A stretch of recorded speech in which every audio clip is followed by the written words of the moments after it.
Haryana election 2024 में कांग्रेस की हार के बाद महाराष्ट्र इलेक्शन पर असदुद्दीन ओवैसी ने दी नसीहत। बड़ी खबर आपको बता दें, जहां ऑल इंडिया मजलिस-ए-इत्तेहादुल मुस्लिमीन AIMIM के अध्यक्ष असदुद्दीन ओवैसी ने हाल ही में कांग्रेस पर तीखा हमला बोलते हुए कहा कि कांग्रेस पार्टी अकेले PM मोदी को हरा नहीं सकती।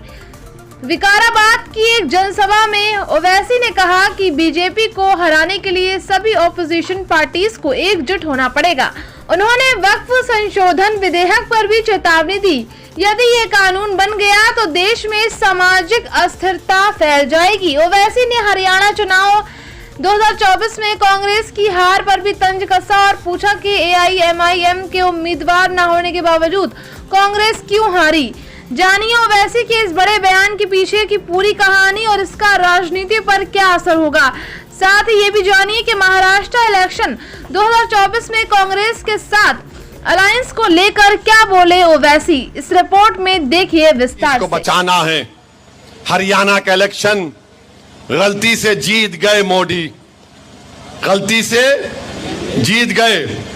अब कैसा जीते, मैं तो नहीं था वहां पर, वरना बोलते बी टीम इन्हों गए तो ऐसा हुआ, इन्हों गए तो ऐसा करे। मेरे को बहुत से लोग बोले, मैं बोला बैठो यहाँ थोड़ा बैठ के तमाशा देखेंगे अपन भी, ये झमक झक्का जो कर रहे ना देखेंगे क्या होता। हार गए नो वहां पे। अब किसकी वजह से हारे बोलो आप।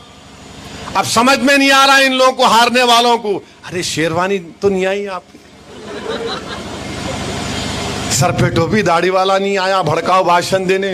हम कैसा हार गए। मैं इन लोगों से कहना चाह रहा हूं, पुरानी पार्टी से जरा समझो मेरी बात को, समझो मेरी बात को। मोदी को अगर हराना है ना तो तुमको सबको साथ लेकर चलना पड़ेगा। तुम अकेले कुछ भी नहीं कर पाओगे, तुमको साथ लेकर चलना पड़ेगा।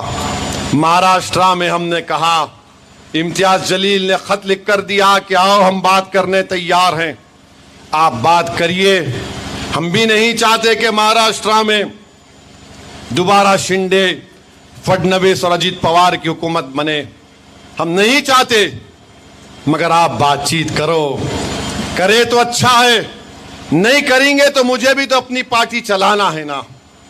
मेरे 2 MLA हैं, मालेगांव में मुफ्ती इस्माइल साहब, धूलिया में फारूक शाह हैं। इम्तियाज जलील 3,20,000 के ऊपर वोट हासिल किए। औरंगाबाद में मेरे 26 कारपोरेटर थे, नांदेड़ में है, शोलापुर में हमने फारूक को अपना उम्मीदवार बनाया है। मेरे अजीज दोस्तों और बुजुर्गों, मजलिस-ए-इत्तेहादुल मुस्लिमीन की कामयाबी के लिए भी आप दुआ करिए कि महाराष्ट्र में अल्लाह मजलिस-ए-इत्तेहादुल मुस्लिमीन को कामयाब और कामरान करे।